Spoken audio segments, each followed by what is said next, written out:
It's the time of year where the world falls in love. Every song you hear seems to say, Merry Christmas. Merry Christmas here on the Infused Show, everybody. Yes. How are you? Happy holidays. As you know, the Infused Show is brought to you by those swell elves from the sales joint, a place where we always say no one grows alone, and I am not alone. I am not alone. I am joined by the very merry Mike Patterson. Hello, Nick. Hello, Very Francesca. merry, Mike. I like it. And Mike and I are also joined by the always festive Francesca. Ooh. I'll take it. I'll take it. There's worse F words that go There with your are name. definitely Oh, worse yeah, words to definitely. describe me. Yes. We went through them and we censored those out. And as always, I can't do this alone without Fa La La La fifth year. So, Fa La La La Frankie fifth year producer extraordinaire is here with us as well. Guys, this is a really special episode. I can't believe it's been a year since the last time we did the gifts of CannaChristmas. Hard to believe. It is. It feels like, well, time has no meaning anymore, so it feels like no time has passed at all. Oh my God, I think it has, because we had like the socially distant Yuletide season last year, Right. and we found ways to do things. We found ways to gather with the people we wanted to, and then we couldn't even do everything we wanted to. So this is really cool. And in this past year, in 2021, we managed to find some significant CannaChristmas gifts Yes, we did. Very much so. for our whole. They're big ones. They are big And I don't know ones. if we found the gifts or the gifts found us. I mean, that's Oh. debatable. Oh, that's good. Philosophy. That's I good. like it. Yeah, that we could write that into a movie, in our Hallmark movie. And you know what? I don't even think we should waste any more time. Let's just get right to the gifts. That's what I like to do. Yeah, because nobody wants to screw around on Christmas morning. No, Nick. Get we're to the here for gifts. one reason. No, we're going to mass first, you two. Let's not turn this car around. Francesca, why don't you start off and open up the first gift of the CannaChristmas season? All righty. You did the wrapping. It's beautiful wrapping. I think like Tony did this. Let's see. Oh, this is one of the best gifts that What's that? anybody could have given us this year. And that is the gift of the COVID-19 vaccine. Ooh, That is man. a major, major gift for You're shot in the arm. Oh, man. Mike's on fire. Look at him. Mike's on fire. Look, as Cousin Eddie said in A Christmas Story about that Jelly of the Month Club, this is the gift that keeps on giving, is it not? It definitely is. It definitely is. I mean, we're talking about the world at large, but let's talk about the cannabis community, the cannabis industry. We couldn't get together for 18 months, and that doesn't jive well in this business, Mike. It does not. I think, the basis of any community is getting together and being together and learning from one another and working together, collectively Yeah. for the good of the whole. And especially in a young industry where, and even in a young state like Oklahoma, where we made the decision to really put some effort into in the last year. So, not being able to get together certainly holds things up and slows things down. But I think there's a lot of resilience and strategy that goes into making sure that it doesn't come to a stop. Yeah, I guess is the necessity way is the mother of invention. And so we Right. find ways to virtually get together, to connect remotely. I mean, all these things that are almost oxymorons of phrases, because we had to, but they're just barely sufficient. Right. Yeah. They can never actually replace what happens when people connect with each other in person. Yeah, or they're just woefully negligent of that real human factor. I don't know Right. how we did some of the things that we did remotely and managed to pull it off. I mean, this was ingenuity and innovation at its best. The stuff we did to help dispensaries down in Baltimore and like those Right. little things. I'm still in awe of the fact that we figured out ways to do that. But once you have a vaccine, you have responsible people go and get the shot, we're able to do something in our industry that I think is just, I don't want to say it's mandatory, but it's essential, right? It's travel. And Yes. you guys, the two of you, our whole team did some traveling, but I wanted to spend some time here because the vaccine allowed us to get back on the road. I know both of you missed getting on the road and meeting people, meeting potential clients, and I have questions for both of you. I wanted to start with Francesca because you took a trip to Reno that was really a kind of game changer. It was my first trip since COVID hit. So it was the first time on an airplane. There was a whole bunch of, the typical travel anxiety that I think almost everybody feels when they're coming out of that pandemic and doing that for the first time. But the reason why I thought this show was going to be worth it, and it was the Women in Cannabis Expo in Reno. It was the first year of the show, so it was a brand new thing. But everything about it spoke to me in that it was women-centric and women-focused. I got a speaking gig out of it, which was huge for us because, there's no better way for us to sell ourselves than for us to be in person and showcase what we believe about sales and then be there as a resource for people that are like-minded. I loved the show because it was small. It was small, which usually is such a huge negative for shows. Oh, yeah. But not this time. It was... So how do they do small but good? Small was intimate. Small meant you could talk to everybody that was there. You could make time for each opportunity to actually delve into it and not be on a trade show floor with 30 seconds to sell or... Flash dating. Yeah, exactly. And I loved it. And then being around... It was my first event, I think, in a long time that was a women-centric event. And it really put the spotlight on women. And they opened it beautifully. Tokativity did a fantastic job as sort of the opening speakers. And the focus, the tone that they set was on collaboration. And I think whenever you have somebody that is truly invested in, we are here to collaborate, to help each other grow, and you have the venue, the time, the space, the size of the show that lets you have conversations that can get you to a collaborative point when there is, a shared opportunity. It doesn't get better than that. It doesn't get better than that. One thing I don't want to gloss over here, and this wasn't even part of our pre-show, so... I think that show is really big for you personally in a couple ways. Like, it was the first time you went out on your own as the president of the sales joint, because those roles we punched off in June or July is when everybody got their kind of roles, their official job titles, June right? 2021. And so when you get something on a business card and you have it on a card and you're sitting at home, that's one thing. When you're out amongst your peers and that card's meaningful, and you had a speaking gig, you were running the booth by yourself, you were interacting, you were networking, you were meeting people, and you kicked ass. And it was we were all proud of you. Yeah, we and were. it was really, really cool. And so I think the one really cool thing that coming out of that, everything you've learned and established and built that you're still working on as a result of it, but you did it and you grew personally, which helps the company grow. So I was really... Personally, it was one of those things that we haven't really talked about since then, but it occurred to me when you were just talking. I was like, well, why not bring it up? Yeah. Thank you. Everybody was proud of you. It was really cool as far as a takeaway, Mike. I agree with everything you said. It was a really cool takeaway for me because I want to say hi to women in cannabis. Everybody was at the expo and Tokativity.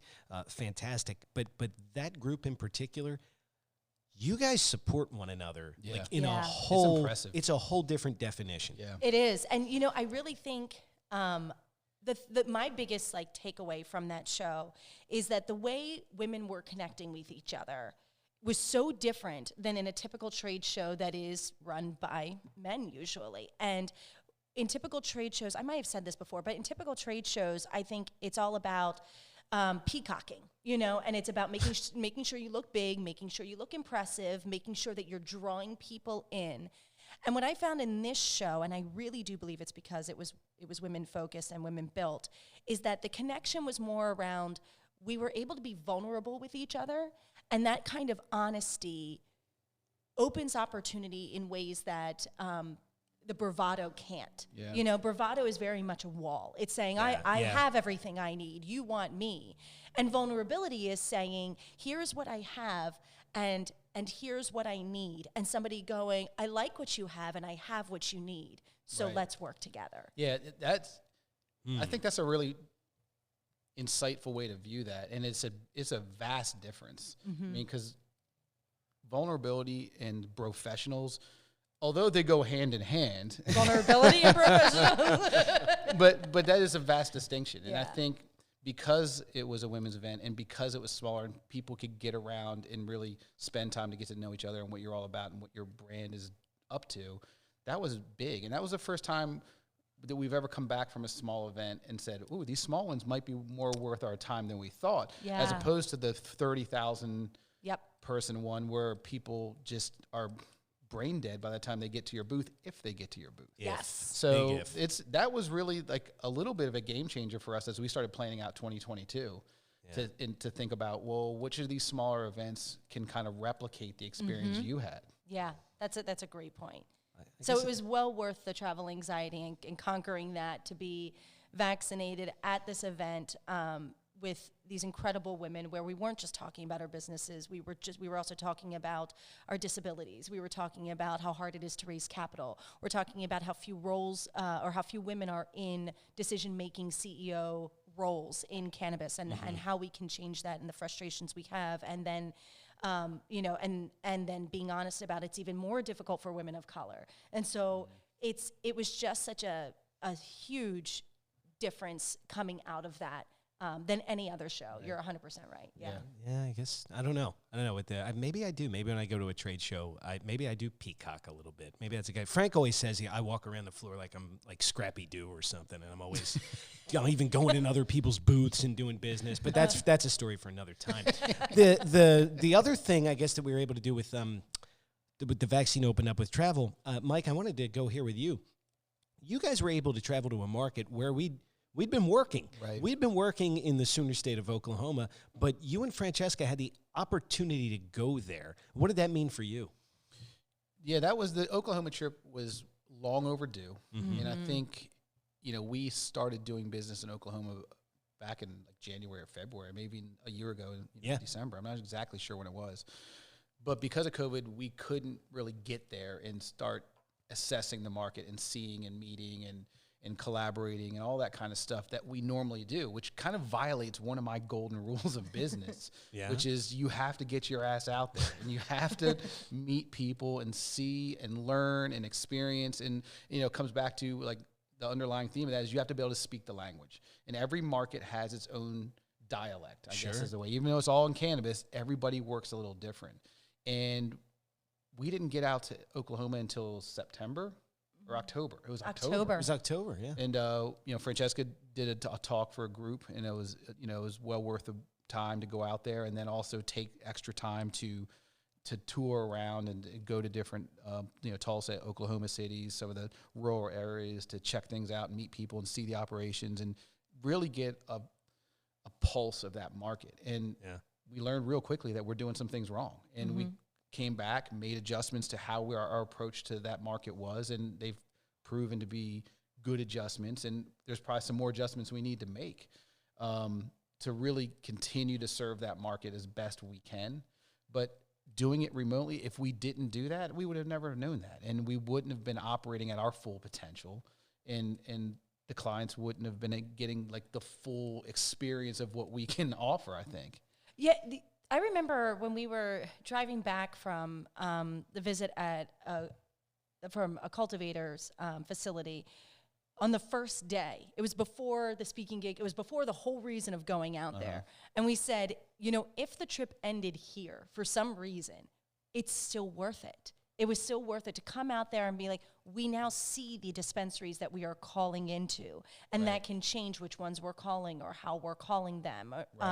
We're seeing these cultivation fields and the indoor grows and the size and the scope of them and the different things that people are trying and doing and the hurdles that they cross. And it's been so eye-opening. And you're right. And then we get to make adjustments. Yeah. Well, and then even at the group. Oh my God, yeah, that was hearing huge. the issues they were combating as far as pressures that they're dealing with, regulatory, legal, things like that, and hearing the issues firsthand and hearing the dialogue. And this is what you said earlier, like the mindset and the dialogue, that their approach to dealing with these problems in a relatively new state.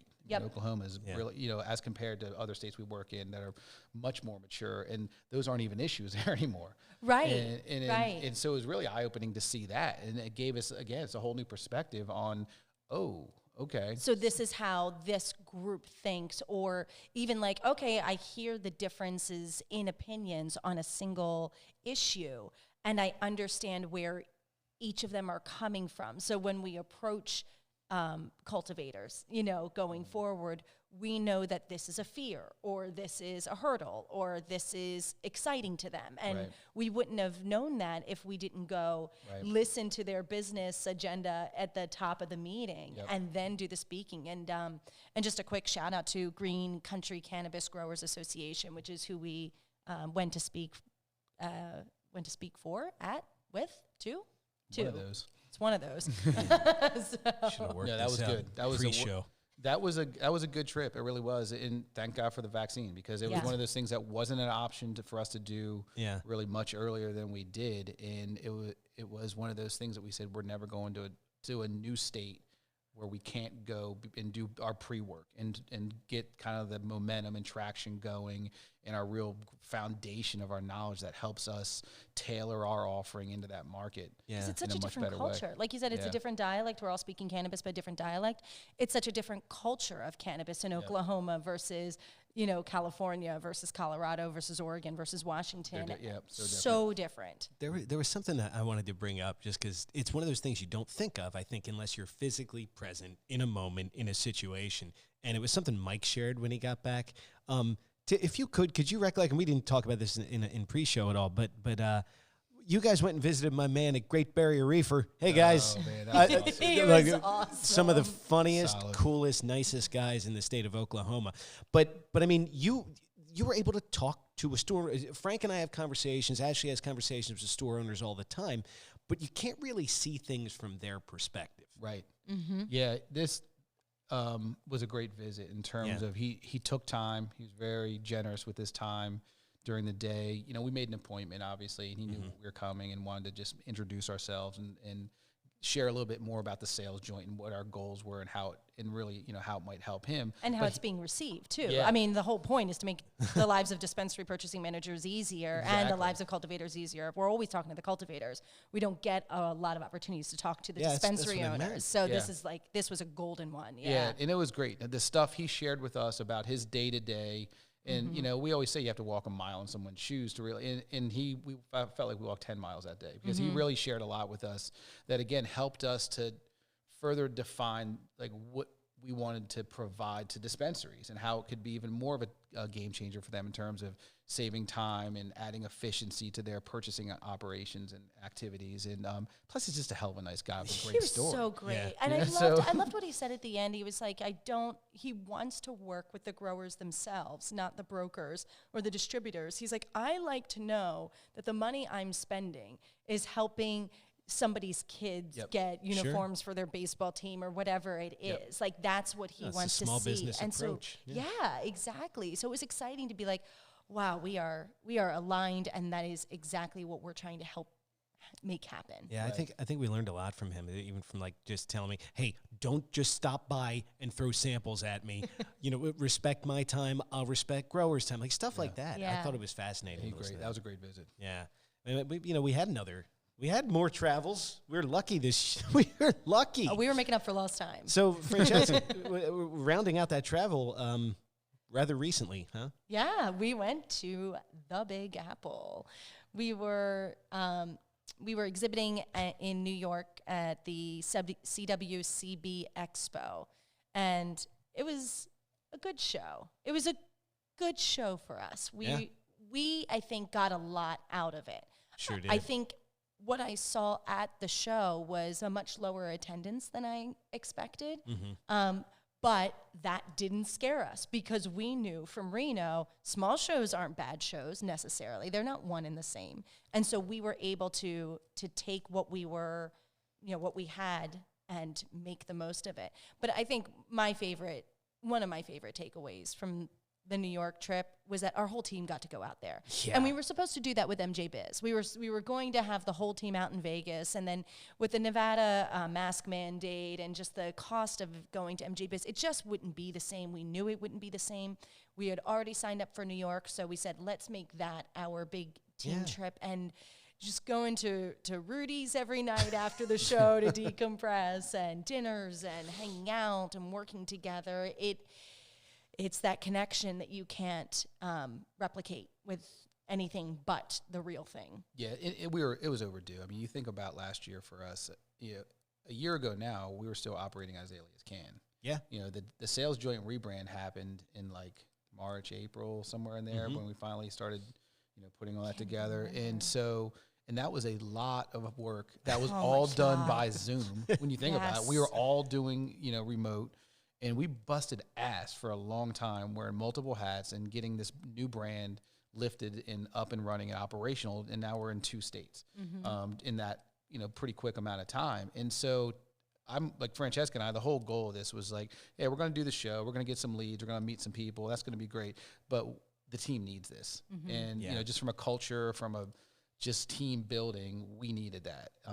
We like each other. Yeah. So we like it's not a heavy out lift together. to go and hang out with you guys. In fact, and I think that's what you and I, one of the things you and I said, it was great that like there was times when it wasn't us, like Frank and Megan and Ashley went out and tore it up that night. Yeah. And it wasn't like they had to ask permission to do it. You know what I mean? Like it was awesome that they did that. They wanted to be with each other and have fun with each other. Yep. And some of those photos we may have to put on as a special trailer. They're not safe for work.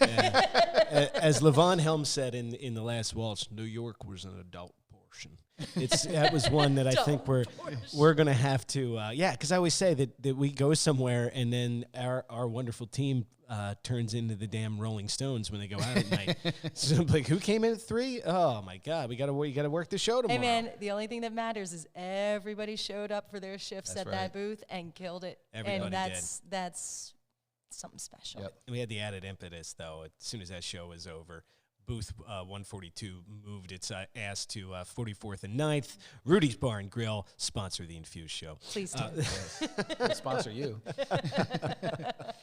I think I see another present there, Mike. Oh, That was one present. Could you open? That was just the vaccine. Well, that's quite a present. Yeah. Oh, and speaking of what you got here? This Studio 211. Woo! Hey! Is the next gift. Oh God! Oh my gosh! It's right here. We forgot to mention that if you're not watching, this is the first time we're in the same room together. Yes. We're not on this. Zoom screens. I know. It's very odd. It's hard not to look at myself and.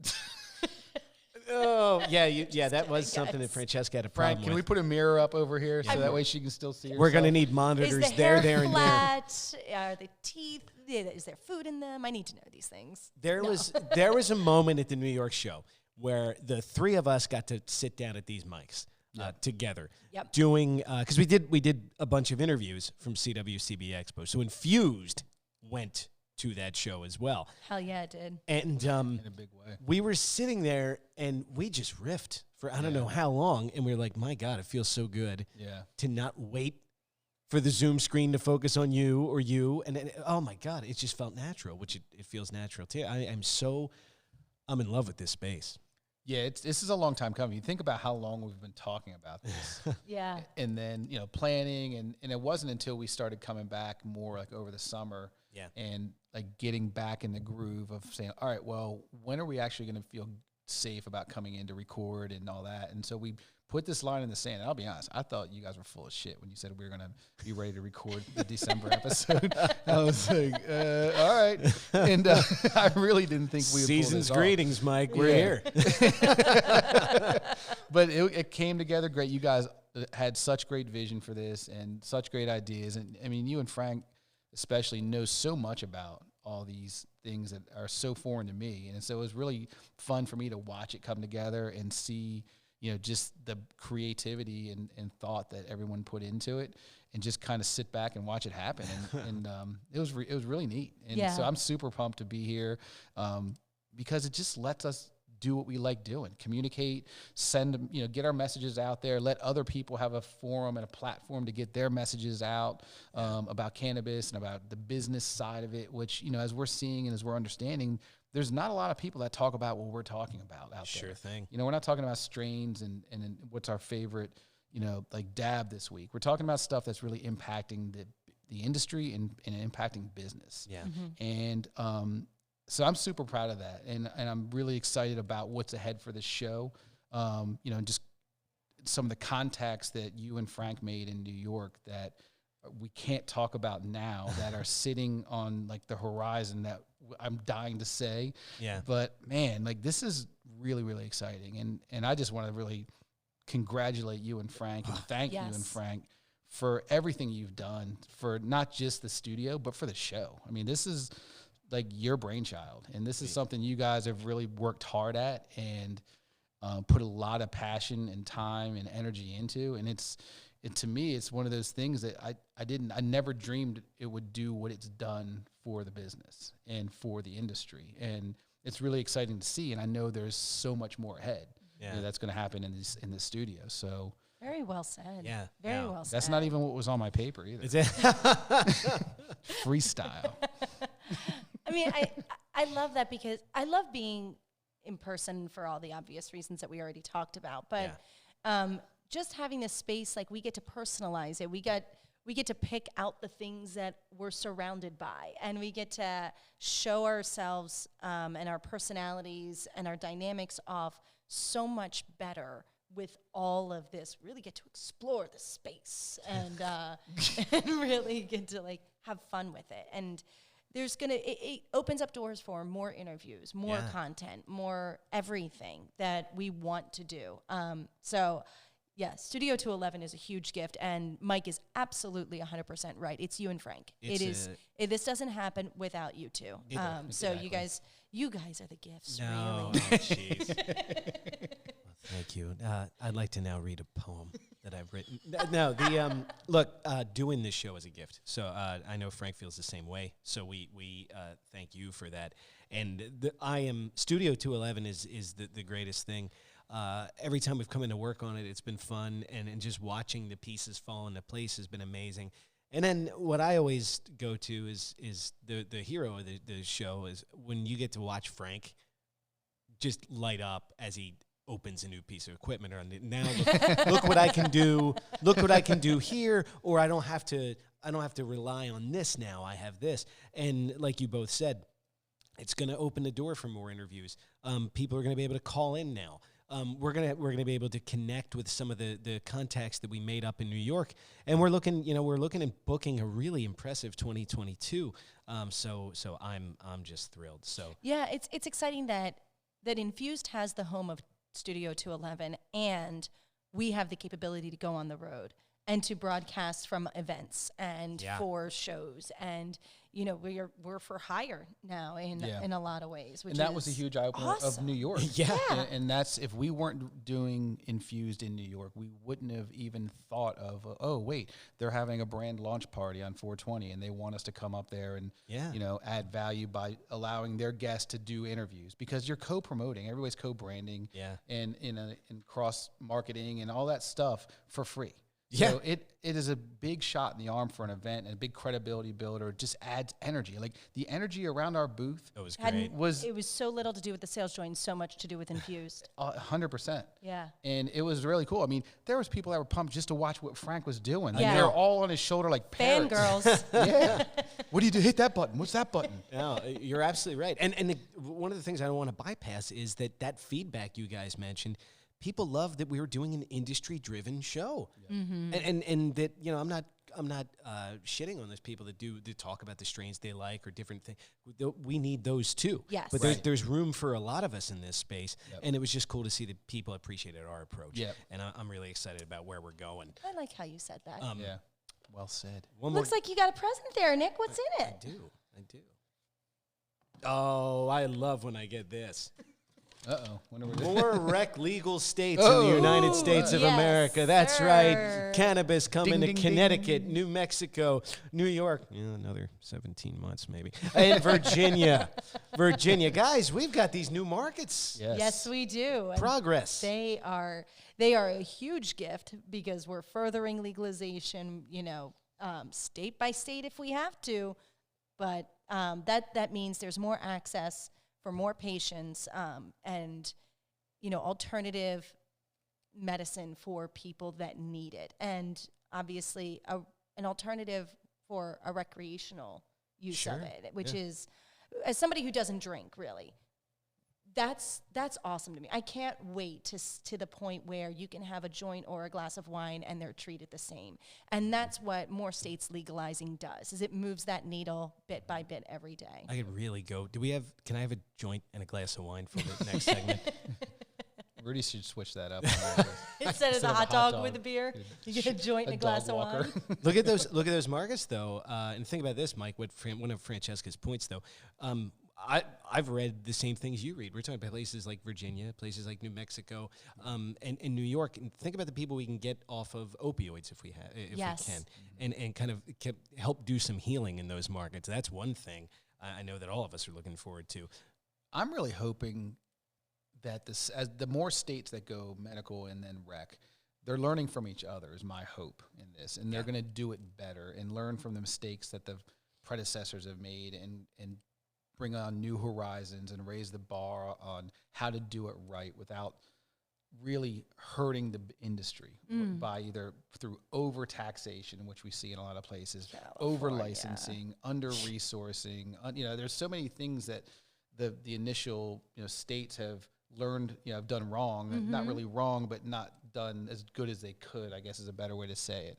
That the new states have access to say, hey, let's do it better so we don't have that same problem. And so that's the thing I'm excited about, is we should be able to get from A to Z much faster in the states now than when California and Colorado first did it. Yeah, absolutely.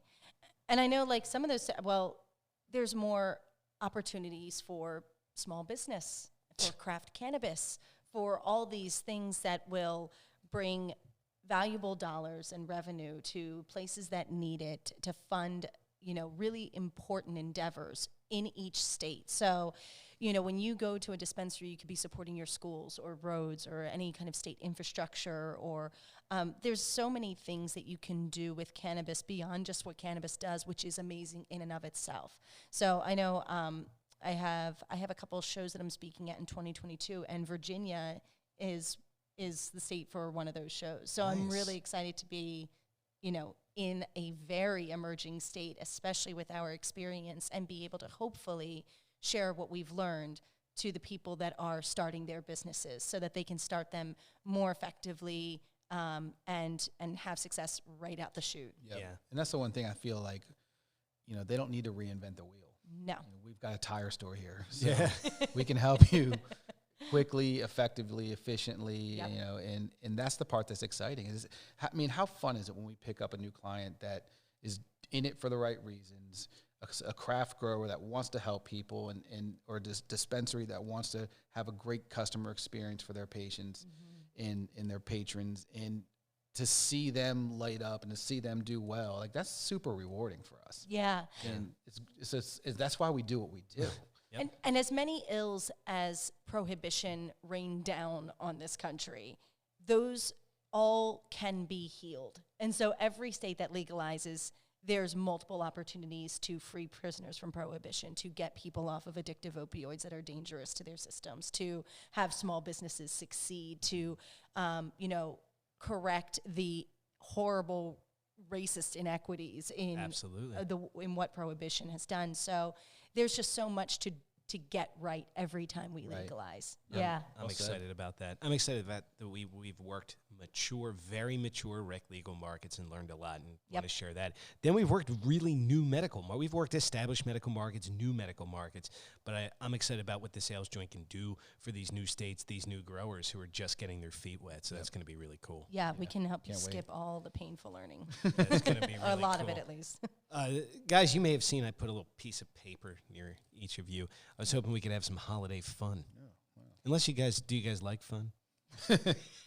I'm ambivalent. I'm indifferent. I'm indifferent towards fun, and that means say hello to my man and yours, producer extraordinaire, Falalala, 5th year. Frank, how you doing? Hey, what's going on, guys? Hey, Frankie. Happy holidays. Happy holidays to you, my friend. Is it snowing over? Are you in a snow globe, or is it snowing over you? Are those Christmas cutlets you're eating? He stole some crackers. All right.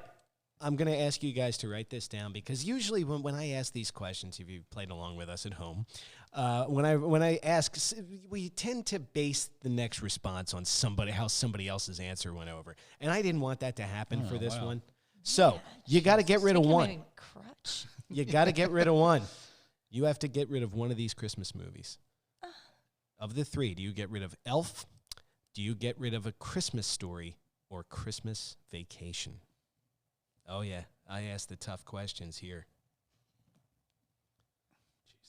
Jesus. Write one down. I know. You can take a moment. I'm gonna. I'll distract you with this one. Because speaking of A Christmas Story, everybody's seen that, right? Oh, yeah. All right, you seen it, Frank? Last year was when I dressed in the, right, the pink bunny suit. That's right. See, there it is. I should have remembered. But I didn't want you to pull one of these things like you hadn't had peanut butter and jelly with me on that one. So, did you have a toy that was your equivalent of the Red Ryder BB gun when you were a kid, Frank? Something. What was the Christmas present that little Frank Rago absolutely pined for? Is this a question only for Frank? No, everybody's going to get it. Should I start? Question. Yeah, you should start because the I other asked Frank. you the question. Man, Studio Oh, man, 11's that's a made good us question. rusty. That's a great question, Nick. And Thank you. I loved cars growing up. So anytime I got like a Matchbox, like race car set or like an RC control car, like I would play with it all day long. I could have skipped meals, and you know how tough that is for me. I love food, but there was just like this one Christmas where I got this RC truck that was like almost the size of this table in front of me, and I loved it to death. Yeah. I've had it. I had it for like 10 years. He still has it. Wow. Tell the truth, Frank. No, I don't have It's it at his anymore. desk. But that was probably my favorite toy. Was it like a Power Wheels? That's a radio control. Yeah, radio, Oh, remote oh, control remote car. control car. Remote You know, control RC car. But it was like the biggest one I've ever seen. I'm like, Yeah. what the hell? I wanted one of those things so long. And my mom, you know, you guys aren't my therapist, but like her response for that was always the same, and it verbatim. I'm not wasting money on a toy that plays with itself. And I was like, well, you did buy me the Pee Wee Herman doll, but that's a different discussion. Oh my God. Now, How long have you been Yikes. sitting on that? Have you used that one before? no, I just made that up. Actually. Really? Yeah. But I didn't More make up. questions and answers. I didn't make up the thing about playing with itself. God. Yeah, I got to get to my therapist after this. Mike, what was your Red Ryder BB gun? This is going to kind of date me a little bit, but it's the Atari 2600, which is the original console original. with a joystick. Yeah. And that was like the end you all play, like, goal. Pong Space on that or Invaders. something? It was Space like, Invaders, yeah, right? Punch Out. Yeah. Oh, Like yeah. Jungle Hunt or something like that. Oh, was on. and what was the one So where what you was were it called? You're like- swinging over the Yeah, pitfall? Pitfall. Oh, that was a good Like, one. yeah, I was pumped Yeah. when I got that. Very nice. Francesca, I'm really interested to know what this is going to be because I know some of her big Christmas presents and what she used to kind of pine after. Look, I was a weird kid. I don't think that should come as a shock You to don't anyone. say. But the present that I really, really wanted, I got really fixated on cash registers. When I was little. She's a well-known thief, everyone. When I was at the grocery store, I loved the sound that the buttons made when you press them, Yeah. and the different colors of them. And I making the drawer open, flipping them open, like every sound. It was like ASMR for me. Okay. For cash registers. Okay, I get that. And I kept insisting I want a real cash register. I did not want a toy. I was like, do not try and sell me anything Fisher Price. You here. must love the intro to Pink Floyd's Money. Yes, Yeah. I do. Yeah. And and I Wow, this got explains a lot when it comes to like raises and bonus conversations. Oh man. So yeah, there was a year where my parents went to Staples Office Supply and bought a real cash register, and that thing was like my pride and joy toy for a very long time. Charging at meals and stuff. Like, I would just play I had like a very vivid imagination. I still do. And I would always play make-believe stuff. And so I played store, I played school, or I played whatever. And yeah, that was, wow. so I'd play store whether I had money or not. It would, interesting intel. as long as I had the register. Yeah. That was my Red Ryder BB gun. Nice. Yeah. Nice. Weird kid. Very good. Very good. Mine was the Bespin freeze chamber from Empire Strikes Back that you could actually put a Han Solo figure in and turn it around and I remember come that. up as the fake one, Yeah, the frozen I one. remember that one. I waited for this thing all year. Oh my God, I loved it. I wish I still had it. The Bespin freeze chamber. So let Were me. you good all year? Maybe. Oh, probably not. Yeah. So I got to get to this. So Frank, which movie did you eliminate? Christmas Story. I knew it. I know he I would. know. Christmas that Story. one. Way Yeah. too What a 1940s traitor. Indiana, We probably. had never even seen it before till last year, I think. Probably. I've seen it, Probably. but it's getting old. Whoa, whoa. Like, It's always been old. yeah, but It's there's the one Set scene old. where he says the F word, right? And he has to put soap in his mouth. Yeah. Like that Life haunted boy. me as a child. Like I was like, I can't say bad words now. Like I'm gonna get Wait, did your bar pa- of soap in my mouth for the whole day. that was a big bar of soap. That was huge. Yeah, it was oversized. brutal. Yeah. Life boy. Life Boy. It was bright red. Yeah. Man, okay. Well, you know what? I can respect that. Schwartz was blocks getting over. his. Yeah. Goddamn furnace. Francesca, what'd you eliminate? Elf. Elf. It wasn't right off even the hard. bat. It was not difficult. I do love Elf. I think Elf is a great movie and everything like that. But Yeah. it's the newest of the Christmas movies in my repertoire. And so for that reason, it is cut. It's also just, it doesn't have, it has some quotability. But if I had to write out quotes from all three movies, Elf comes up short. And that for me is, you're cut. Okay. Mike, give us the elimination. I am with Elf also. Wow. The quotes is exactly where I was with it. 'Cause, Really? I mean, we've said, I think 2 or 3 quotes just in this episode from Christmas Vacation. Yeah. And I Or know heard Christmas somebody, Story, the yeah. Jelly of the Month Club came up, and Yeah, that's yeah. so there's tons of ones. And I just also think about my family and what we have rolling in the background during that Christmas week. And it's both those shows are marathoned all the time. Yeah. Yeah. So we watch them countless times, Yeah. and we have for years. So I feel to me it's part of our family tradition almost is to watch those 2 mindless movies. Oh, yeah. Me too. Me too. So if we're. I think it wouldn't be December if somebody didn't say the shitter's full. Yeah, That's true. year round. Yeah. It's true. Talking Yeah. about Got not just representing December. right here. Yeah. Nick, what was yours? Mine wasn't even hard. It was Elf. So it was 3-1 defeat for Elf. Wow. Sorry, it really Frank. went down. And again, I like it. But I can't live without the other two. I can't live without the other Absolutely two. not. And speaking of which, we're wrapping this one up, guys. And I usually talk way too much, so I wanted to say one thing and then go around the horn with Christmas wishes for everything. But on behalf of me and Frank, thank both of you for the opportunity to do this. For Studio 211, it is a labor of love. We love doing this, and we love the plans that we have for the future and everything we've been able to do. So I want to make sure I thank both of you very sincerely. And I certainly want to thank Frankie Fifth Year, producer extraordinaire, because what you do is ridiculous. The level of talent, dedication, and professionalism. Everybody says the same thing about you, and it's always glowing. So thank you for what you do. Yes. And yeah, I mean, I'll thank everybody that I have to as far as the listening audience in a bit, but I want to have a wonderful, wonderful holiday season. Thank you so much. So, Frank?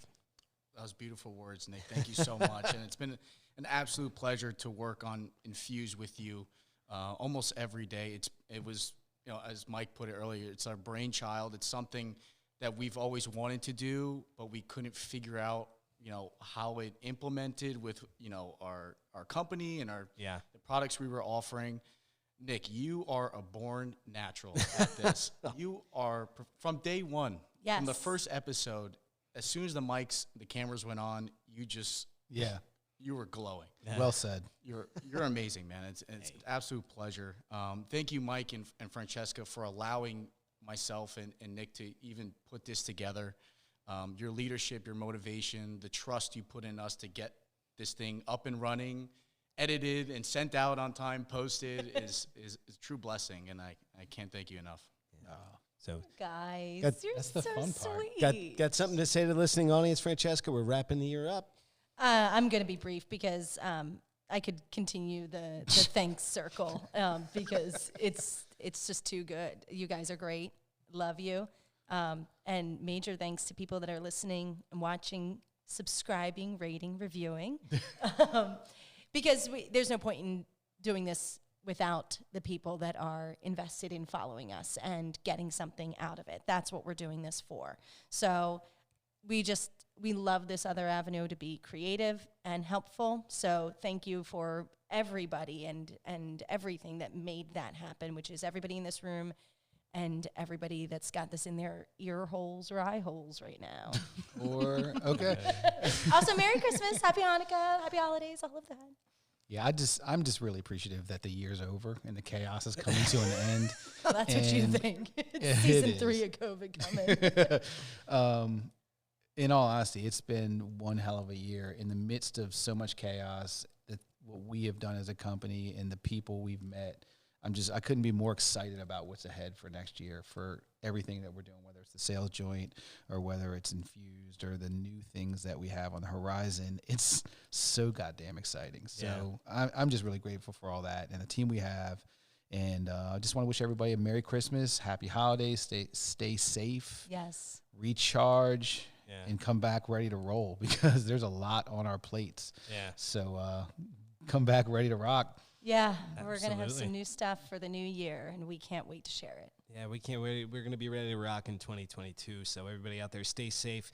Thank you to every listener, every guest, and every future listener and future guest. We appreciate it. Megan and Ashley, much love to you guys, the rest of our team here at the Sales Joint. Look, this has been the Infused Show for a very, very lovely 2021. We appreciate you. We thank you for listening. We're going to see you in the future from Studio 211 right here in Delahoo, Delaware. Merry Christmas, everybody. Merry Christmas. Merry, Merry.